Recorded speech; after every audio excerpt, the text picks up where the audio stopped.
इसवी सन 1667 सालच्या नोव्हेंबर महिन्यातील बारदेसवारीनंतर शिवाजी महाराज आणि पोर्तुगीज यांच्यामध्ये तह होऊन बारदेसमधील ही स्वारी आटोपली. या तहाबद्दल अधिक माहितीसाठी माझे शिवराय या शिवचरित्र मालिकेतील मागचा भाग नक्की पहा. त्याची लिंक मी या व्हिडिओच्या डिस्क्रिप्शन मध्ये दिली आहे.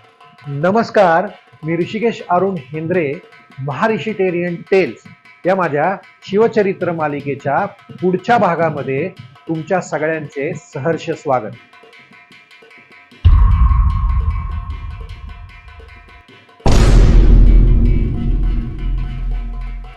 महाराजांनी गोव्यावर केलेली व परिणामकारक ठरलेली ही पहिली स्वारी होती.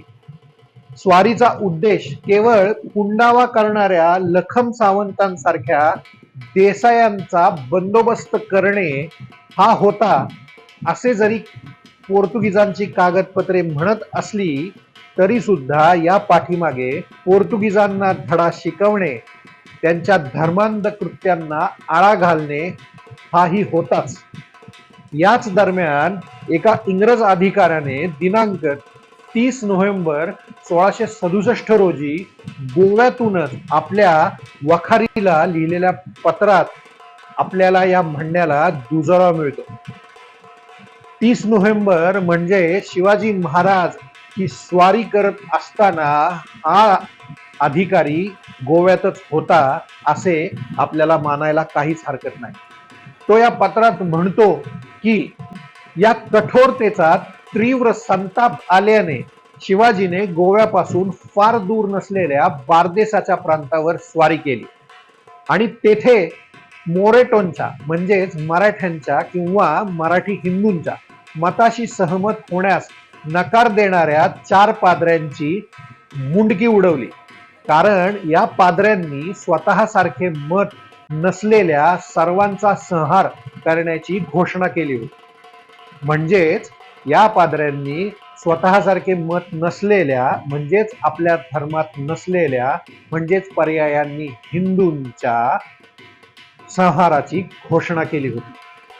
या घटनेमुळे व्हाईसरॉय इतका भयभीत झाला की त्याला आपला क्रूर आणि कठोर फरमान मागे घेण्यास भाग पडले. म्हणजेच व्हाईसरॉयने भयभीत होऊन आपले कठोर फरमान म्हणजेच हिंदूंनी पोर्तुगीजांचा प्रदेश सोडून जाण्याचे फरमान मागे घेतले. त्याने म्हणजेच शिवाजी महाराजांनी संपूर्ण देश जाळून उद्ध्वस्त केला आणि 1.5 लाख पॅगोडा म्हणजेच 150 लक्ष होऊन घेऊन ते गेले. या पत्रातून स्पष्ट होते की पोर्तुगीज व्हाईसरॉयने शिवाजी महाराजांची दहशत घेतली आणि धर्मांतराबाबतचे कडक नियम, हिंदूंनी पोर्तुगीजांच्या ताब्यातील गोव्याचा प्रदेश सोडून जावे असा त्याचा आदेश त्याने मागे घेतला. शिवाजी महाराजांनी गोव्याच्या व्हाईसरॉय बरोबर झालेल्या तहामध्ये महाराजांनी बारदेशमधून पकडून नेलेले 1300 युद्ध कैदी मुक्त केले. त्यामध्ये बायका मुलांचा अधिक भराणा होता. शिवाजी महाराजांनी यावेळी आपला नियम मोडून बायका आणि मुलांना पकडून नेले होते खरे, पण त्यांना कुठलीही इजा न करता त्यांना शिवाजी महाराजांनी मुक्तही केले. शिवाजी महाराजांचे स्त्री दाक्षिण्य प्रसिद्ध आहे. मुसलमानी इतिहासकार खाफी खान व शिवाजी महाराजांचे पोर्तुगीज चरित्रकार कास्मोदी गार्ड या दोघांनी देखील स्त्री दाक्षिण्याचा गौरव केला आहेच. महाराजांनी या सगळ्या कैद्यांना सही सलामत सोडले ही गोष्ट सुद्धा यालाच दुजोरा देते.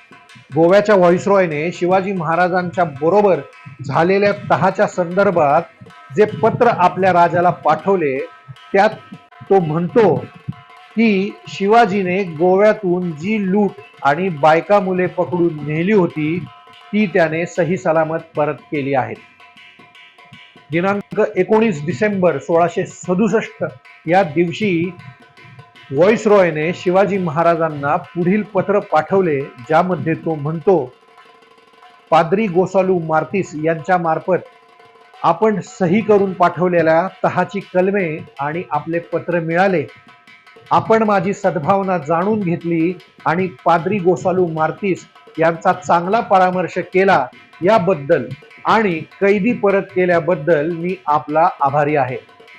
आपण देसायांविषयी निर्धास्त असावे, ते गोवा बेटातच राहतील व या राज्यातून अन्यत्र कुठेही जाणार नाहीत. त्यांच्याबरोबर शरणार्थी लखम सावंत यांनाही ठेवण्यात येणार आहे. मात्र ते एखाद्या बागेत काम करण्यास जातील, ती बागही गोव्या बेटातीलच असेल. म्हणजेच ते कोणत्याही कारणास्तव गोव्यातून स्वराज्यात किंवा गोव्यातून बाहेर येणार नाहीत. पुढे तो म्हणतो, आपले वकील साको पंत यांच्या विनंतीनुसार आपल्या सर्व बंदरातील आणि जमिनीवरील व्यापाऱ्यांच्या सुरक्षिततेबद्दल हुकूम काढण्यात येत आहे.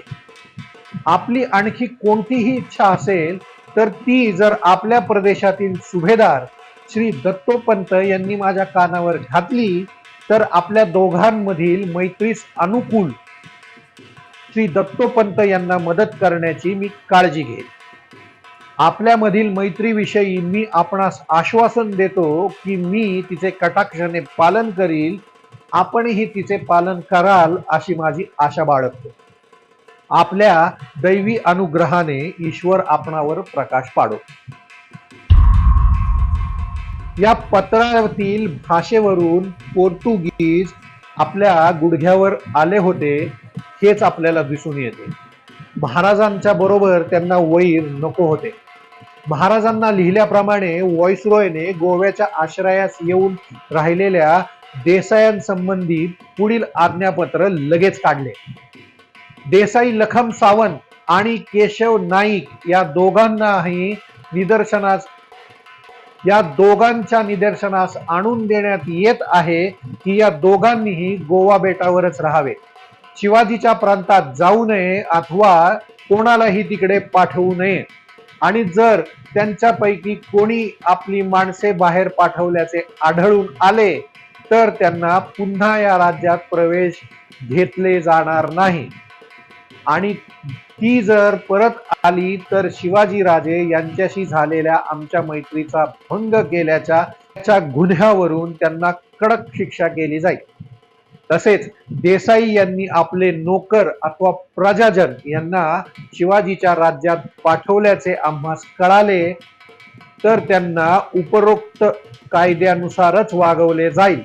नारबा सावंत हे संप्रात आमच्या राज्याबाहेर असल्याने वरील कायदा त्यांना लागू करता येत नाही, परंतु ते जर इकडे आले तर त्यांना हा निर्बंध लागू केला जाईल. आणि त्यांनी जर हा नियम पाळण्यास नकार दिला तर त्यांना या राज्यात राहू दिले जाणार नाही. उपरोक्त देसाई यांना या राज्यातील प्रजाजनांनी प्रत्यक्ष किंवा अप्रत्यक्ष मदत करू नये.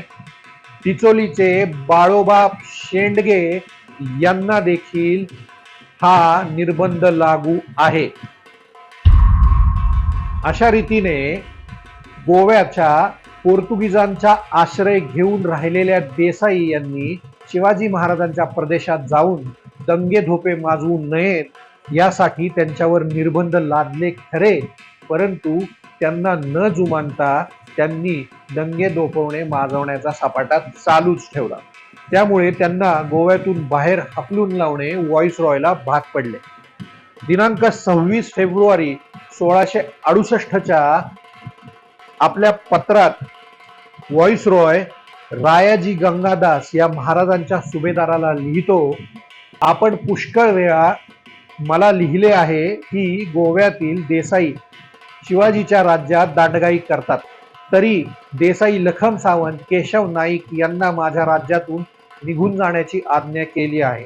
त्यामुळे तरी सदर देसायास इकडून मदत मिळते अशी समजूत झाली आहे, ती खोटी असल्याचे आपल्यास कळेल. व्हॉइसरॉयने बंडखोर देसायांना गोवा राज्यातून हाकलून लावले होते. ते अर्थातच परत कुडाळमध्ये परत गेले होते, परंतु शिवाजी महाराजांनी त्यांना पकडून शासन न करता त्यांना औदार्याने वागवले. त्यानंतर त्यांनी बंडाळी माजवल्याचे पुरावे उपलब्ध नाहीत यावरूनच शिवाजी महाराजांचे प्रजाजन बनून ते कुडाळमध्ये राहिले असले पाहिजेत असे दिसते. शिवाजी महाराजांच्या आणि पोर्तुगीजांच्या मध्ये शांततेचा तह झाला असला तरीही कटकटी चालूच राहिल्या. पोर्तुगालचा राजा स्वतःला 7 समुद्रांचा स्वामी म्हणून घेत होता. तदनुसार अरबी समुद्रात संचार होणाऱ्या प्रत्येक देशाच्या नौकांना पोर्तुगीज युद्धनौका त्यांचा कारताज अथवा पोर्तुगीज दस्तके बाळगण्यास भाग पाडित. परंतु ही दस्तके फुकट मिळत नसत, ती घेण्यासाठी पैसे भरावे लागत. प्रत्येक दस्तकास सालिना म्हणजेच वार्षिक 1200 अशर्फी भराव्या लागत असत. जी व्यापारी जहाजे पोर्तुगीजांची हस्तके बाळगण्यास नकार देत त्यांना पोर्तुगीज युद्धनौका तोफा डागून बुडवून टाकेल.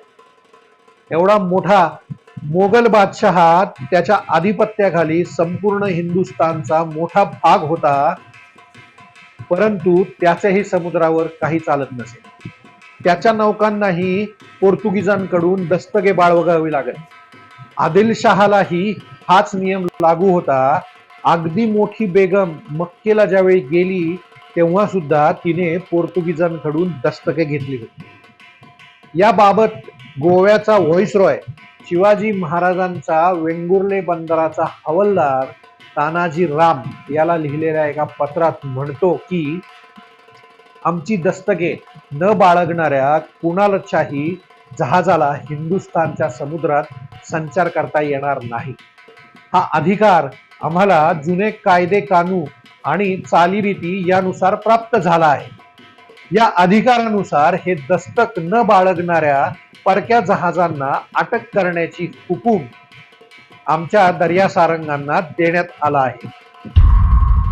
शिवाजी महाराज आरंभी पोर्तुगीजांकडून दस्तके घेत असत, परंतु पोर्तुगीजांचा आणि शिवाजी महाराजांचा शांततेचा तह झाल्यानंतर त्यांनी पोर्तुगीजांकडून दस्तके घ्यायची नाहीत असे ठरवले असावे. इतकेच नव्हे तर त्यांच्या राज्याच्या समुद्र किनाऱ्यावरून संचार करणाऱ्या पोर्तुगीज जहाजांना ते आपली दस्तके घेण्यास भाग पाडित अथवा त्यांच्याकडून जाकात वसूल करीत. अंकोला येथील शिवाजी महाराजांच्या सुभेदाराने त्याच्या अंमलाखालील प्रदेशात शिरलेल्या काही पोर्तुगीज सैनिकांना अटक केली तेव्हा गोव्याच्या व्हॉइसरॉयने या सुभेदारास पत्र लिहिले की आपली 4 जहाजे आम्ही पकडली, याचा बदला म्हणून आपण आमच्या सैनिकांना कैद केले, परंतु हा न्याय उफराठा आहे. वेंगुर्ल्याला जाणाऱ्या 3 जहाजांचा उल्लेख आपण करता त्यांच्यापाशी आमचे दस्तक नव्हते म्हणून आम्ही ती पकडली होती, परंतु ती शिवाजी महाराजांच्या प्रजाजनांची आहेत हे कळाल्यावर शिवाजी महाराजांची आणि आमची मैत्री लक्षात घेऊन लगेचच आम्ही ती सोडून दिली. शिवाजी महाराजांनी पोर्तुगीजांची जशास तसे धोरणाचे अवलंबन केल्याने त्यांची जहाजे म्हटली की पोर्तुगीज अधिकारी ती सोडून देत होते. शिवाजी महाराजांच्या युद्धनौका पोर्तुगीज व्यापारी जहाजांवर हल्ले करण्यातही कमी करीत नव्हती. त्यामुळे किनारपट्टीवरील व्यापारावर प्रतिकूल परिणाम झाला होता. हिंदुस्थानच्या समुद्रात पोर्तुगीज, इंग्रज, डच, फ्रेंच आरमारांच्या सागरी सत्तेला आव्हान देणारी एक नवीन शक्ती उदयाला आली होती, ती म्हणजे शिवाजी महाराजांचे मराठा आरमार. महाराजांचे आरमार दिवसोंदिवस आपला प्रभाव पश्चिम किनारपट्टीवर वाढवत होते. महाराजांनी नवीन लढाऊ आणि व्यापारी नौका बांधण्यास सुरुवात केली होती. 24 ऑक्टोबर 1657 रोजी मराठा आरमार उभारणीला सुरुवात झाली होती. त्या दिवसापासून इसवी सन 1664 पर्यंत आपल्या पायावर ते उभे राहिले होते. या दरम्यान चौलमध्ये महाराज 50 नवीन युद्धनौका बांधत होते असा उल्लेख मिळतो. फेब्रुवारी 1665 मध्ये बसरूरच्या स्वारीत स्वतः महाराज आपल्या 3 मोठ्या युद्धनौका आणि साधारण 85 छोटी जहाजे म्हणजेच गलबतांसह सामील झाले होते. सिंधुदुर्गासारखा जलदुर्ग बांधून आरमाराला बळकटी दिली होती. म्हणजेच 1657 ते 1665 पर्यंत महाराजांच्या आरमारात 3 पेक्षा जास्त मोठ्या युद्धनौका, 85 पेक्षा जास्त गलबते होती असे आपल्याला दिसून येते.